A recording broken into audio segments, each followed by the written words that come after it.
Hello everyone, welcome to JM studies. ఈ వీడియోలో మనం 2024 ఏప్రిల్ 17-18వ తేదీల కరెంట్ అఫైర్స్ డిస్కస్ చేద్దాం. ఓకే, ఫస్ట్ వన్ చూద్దాం. ఇటీవల రాకెట్ ఇంజన్ల కోసం కార్బన్ నాజిల్ను ఏ సంస్థ అభివృద్ధి చేసింది? Correct answer ISRO.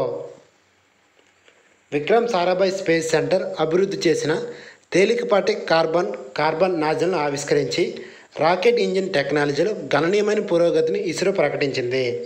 థ్రస్ట్ స్థాయిలు, నిర్దిష్ట ప్రేరణ మరియు థ్రస్ట్ టు వెయిటింగ్ రేషియో వంటి కీలకమైన పరిమితులను మెరుగుపరచడం ద్వారా పేలోడ్ సామర్థ్యాన్ని పెంచడానికి ఈ పురోగతి హామీ ఇస్తుంది. కార్బన్ మిశ్రమాల వంటి అధునాతన మెటీరియల్ను ఉపయోగించుకొని విక్రమ్ సారాభాయ్ స్పేస్ సెంటర్ అసాధారణమైన లక్షణాలతో విభిన్నమైన నాజిల్ను రూపొందించింది. ఇది మెరుగైన ప్రయోగ వాహన పనితీరుకు మార్గం సుగమం అవుతుంది. నెక్స్ట్ వన్ చూద్దాం. IMF ప్రకారం FY 2024-25కి భారతదేశ GDP వృద్ధి అంచనా ఎంత? Correct answer 6.8%. IMF FY 2024-25 కోసం భారతదేశ GDP వృద్ధి అంచనాను 6.8% పెంచింది. దాని మునుపటి అంచనా కంటే 30 బేస్ పాయింట్లు పెరిగాయి. బలమైన దేశీయ డిమాండ్ మరియు పెరుగుతున్న పని వయసు జనాభా కారణంగా భారతదేశ వృద్ధి బలంగా ఉంటుందని అంచనా వేయబడింది. ప్రపంచవ్యాప్తంగా 2024-25 ఆర్థిక సంవత్సరానికి మరియు 25-26 ఆర్థిక సంవత్సరానికి వృద్ధి 3.2% వద్ద కొనసాగుతుందని అంచనా వేయబడింది. భారతదేశము ప్రపంచంలోనే అత్యంత వేగంగా అభివృద్ధి చెందుతున్న ఆర్థిక వ్యవస్థగా తన హోదా నిలుపుకుంది. అదే కాలంలో చైనా వృద్ధి అంచనాను 4.6% అధిగమించింది. నెక్స్ట్ వన్ చూద్దాం. ఇటీవల ఇస్రో ఏ సంవత్సరం నాటికి చెత్త రహిత స్థలాన్ని సాధించాలని నిర్ణయించింది? Correct answer 2030.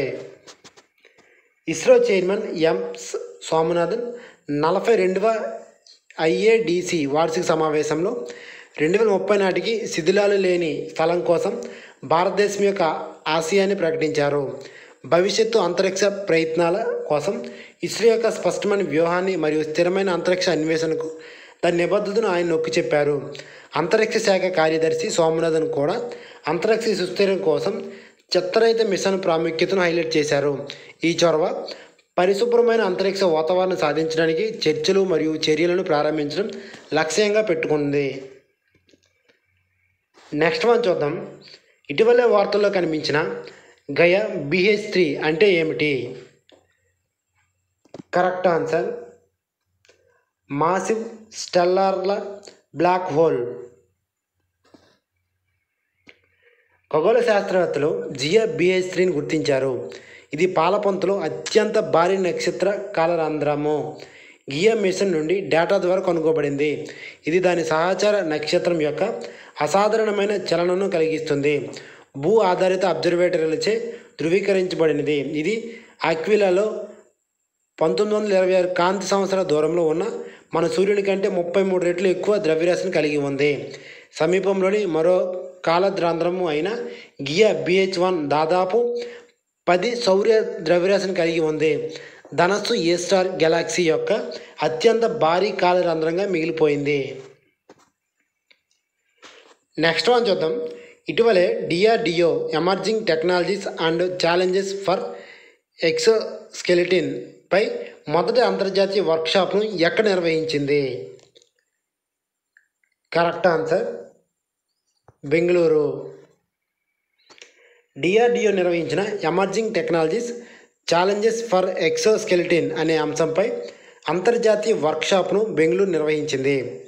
Department of defence and D secretary doctor Sameer V Kant ప్రారంభించిన ఈ ఈవెంట్ సైనిక మరియు పౌర రంగాల్లో ఎక్సోస్కెలిటన్ సాంకేతికత మరియు యొక్క ప్రాముఖ్యతను నొక్కి చెప్తుంది. లెఫ్టినెంట్ జనరల్ JP మాథ్యూ దాని చరిత్ర, సవాళ్లు మరియు ద్వంద్వ వినియోగ సామర్థ్యాన్ని హైలైట్ చేశారు. ETH జ్యూరిచ్ మరియు నార్త్ వెస్టర్న్ యూనివర్సిటీ నిపుణులు చేసిన చర్చలు సాంకేతిక అంశాలను పరిశోధించాయి. భవిష్యత్తులో ఎక్సోస్కెలిటన్ సాంకేతికతలను అభివృద్ధి చేయడంలో సవాళ్ళను పరిష్కరించడానికి సహకార ప్రయత్నాలను డాక్టర్ యూకే సింగ్ నొక్కి చెప్పారు. నెక్స్ట్ వన్ చూద్దాం. ఇటీవల 12వసారి జాతీయ మహిళల క్యారమ్ టైటిల్ను ఎవరు గెలుచుకున్నారు? కరెక్ట్ ఆన్సర్ రష్మి కుమారి. 3 సార్లు ప్రపంచ ఛాంపియన్ అయిన రష్మి కుమారి 51వ జాతీయ క్యారమ్ ఛాంపియన్షిప్లో తన 12వ జాతీయ మహిళల సింగిల్స్ టైటిల్ను 25-8, 14-20, 25-20తో కె నాగజ్యోతిని ఓడించింది. ఓఎన్జీసీలో ఉద్యోగం చేస్తున్న రష్మి మహిళల ఫైనల్ విజయం సాధించింది. పురుషుల విభాగంలో కె శ్రీనివాస్ 25-0, 19-6తో ఎస్ ఆదిత్యను ఓడించి తన 4వ జాతీయ సింగిల్స్ టైటిల్ను కైవసం చేసుకున్నాడు. 7 వైట్ స్లామ్లతో అసాధారణ నైపుణ్యాలు ప్రదర్శించాడు. నెక్స్ట్ వన్ చూద్దాం. ఇటీవలే చెట్ల పెంపకానికి 500కు పైగా ల్యాండ్ పార్సిల్తో గ్రీన్ క్రెడిట్ ప్రోగ్రామ్ను అమలు చేయడంలో ఏ రాష్ట్రం ముందుంది? Correct answer Madhya Pradesh. 2 నెలల్లో 10 రాష్ట్రాల్లో చెట్ల పెంపకం కోసం 500+ ఆమోదించిన ల్యాండ్ పార్సిల్తో గ్రీన్ క్రెడిట్ ప్రోగ్రామ్ను అమలు చేయడంలో మధ్యప్రదేశ్ ముందుంది. 10,000 హెక్టార్ల భూమిని కేటాయించారు. ఎంపీ అత్యధికంగా ఆమోదించబడిన క్షీణించిన అటవీ భూమి 954 హెక్టార్లు. తెలంగాణ, ఛత్తీస్గఢ్, గుజరాత్ మరియు అస్సాం తర్వాత స్థానాల్లో ఉన్నాయి. ప్రభుత్వ రంగ సంస్థలు గ్రీన్ క్రెడిట్లను సంపాదించడానికి తోటలు నిర్వహిస్తాయి. ఈ కార్యక్రమం పర్యావరణ వ్యవస్థ సేవలపై దృష్టి పెడుతుంది. కార్బన్ రహిత పర్యావరణ చర్యలను ప్రోత్సహించడం స్థానిక నేల, నీరు మరియు పర్యావరణ వ్యవస్థలకు ప్రయోజనం చేకూరుతుంది. నెక్స్ట్ వన్ చూద్దాం. ఇటీవల వార్తల్లో కనిపించే పాంపీ నగరం ఏ దేశంలో ఉంది? Correct answer Italy. పాంపీలోని పురావస్తు శాస్త్రవేత్తలు గ్రీక్ పురాణాలను వర్ణించే శక్తివంతమైన ఫ్రెస్కోలతో అలంకరించబడిన నల్ల గోడల విందు హాల్ను కనుగొన్నారు. పాంపీ ఇటలీలోని నేపుల్స్ సమీపంలో సంరక్షించబడిన పురాతన రోమ్ నగరము. మౌంట్ వెసివిసియా బేస్ వద్ద ఉంది. కాంస్య యుగంలో స్థాపించబడింది. ఇది రోమన్ పాలనలో అభివృద్ధి చెందింది. 10-12,000 జనాభాను కలిగి ఉంది. 79 CEలో వెసివిసియా చేత ఖననం చేయబడింది. పాంపీ 1748లో తిరిగి కనుగొనబడే వరకు దాగి ఉంది. దాని అసాధారణంగా సంరక్షించబడిన రాష్ట్రం రోమన్ జీవితంపై లోతైన అంతర్దృష్టిని అందిస్తుంది. దీనికి UNESCO ప్రపంచ వారసత్వ హోదా లభించింది. నెక్స్ట్ వన్ చూద్దాం. ఇటీవలే మెనింజైటిస్కు వ్యాక్సిన్ విడుదల చేసిన మొదటి దేశం ఏది? మళ్ళీ ఒకసారి చదువుతుంది చూడండి. ఇటీవలే మెనింజైటిస్కు వ్యాక్సిన్ విడుదల చేసిన మొదటి దేశం ఏది? కరెక్ట్ నైజీరియా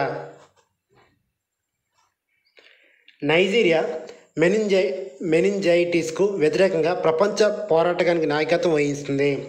హూ చే ఆమోదించబడిన అద్భుతమైన MEN5CV వ్యాక్సిన్ను పరిచయం చేసింది. ఒకే షాట్లో 5 జాతులను లక్ష్యంగా చేసుకుంది. ఇది ఆఫ్రికాలో ప్రబలంగా ఉన్న బ్యాక్టీరియల్ మెనింజైటిస్ వంటి మునుపటి వ్యాక్సిన్లను అధిగమించింది.